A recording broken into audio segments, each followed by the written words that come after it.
L'attachement aussi commence par aussi l'attachement spirituel. On s'attache spirituellement lorsqu'on finit par devenir des partenaires de vision. Oui, des partenaires de vision. Alors, lorsqu'on rencontre un homme, une femme, la vision peut ne pas être très très claire. Mais je crois que le Saint-Esprit met une paix dans notre cœur concernant la vision. Voilà. Soyez des partenaires de vision. Vous devez poursuivre le même objectif. Vous devez vous battre pour la même chose. Le partenariat, c'est plus qu'important. Alléluia. Vous vous attachez aussi sur le plan spirituel. Donc, premièrement, c'est vraiment la vision. Avant de vous mettre ensemble, déjà, il y a des choses sur lesquelles vous devez vous accorder. Oui, il y a des choses sur lesquelles vous devez vous apporter. Quand je parlerai de la nomination, je reviendrai sur cet aspect-là, l'aspect de la vision. Il y a des questions que vous allez vous poser concernant la vision. Voilà, concernant la vision. Vous devez décider de ce que votre foyer sera. Est-ce que votre foyer va servir Dieu? Quel sera l'engagement de votre couple par rapport à l'Église? Cet instrument de Dieu, quel sera l'apport?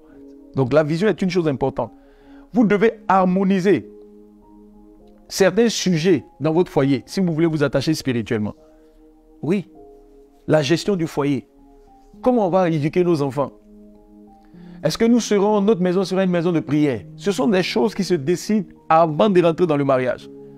Frère, si vous êtes marié déjà et que ce sont des étapes que vous avez ratées, je vous en supplie, battez-vous pour harmoniser. Les choses peuvent ne pas être très très claires, mais il faut que vous preniez par exemple des engagements concernant le Seigneur. Il faut que vous décidiez, vous harmonisiez la façon dont vous allez gérer votre foyer, comment vous allez gérer l'argent, les choses qui sont source de conflit. Il faut que vous décidiez comment dans votre foyer vous allez vous parler. C'est-à-dire quand on est fâché là, qu'est-ce qu'on peut faire? Comment est-ce qu'on doit se parler? Ce sont des choses dont on décide. Oui, c'est ça, harmoniser. Amen. On s'attache sur le plan spirituel parce qu'on est sensible au fardeau de notre partenaire. On est sensible. On voit que le monsieur que j'ai commencé à fréquenter là, lui, tout son argent, c'est dans l'église. Je vois que quand on parle des orphelins nets, c'est comme s'il a une faiblesse. Il est capable de tout donner quand on parle des orphelins. Ça peut être un fardeau, ça peut être une vision. Et il faut pouvoir vous accorder. Si vous ne vous accordez pas sur la vision, ça va être terrible. Une fois, je crois que c'est Pasteur Alain qui disait, il regardait un documentaire et il y avait donc un couple qui partait dans les bourses là, en Amazonie. Mais vraiment, quand tu vois la vie de ce couple en train de découvrir des animaux tous les deux, j'ai dit, mais la vérité c'est que cette vision-là, c'est-à-dire si tu n'as pas ce cœur-là, tu ne peux pas aller vivre dans cet endroit.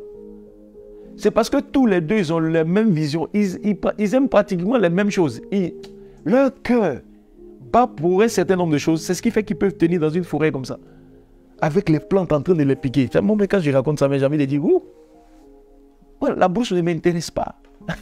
Je suis pas un broussard.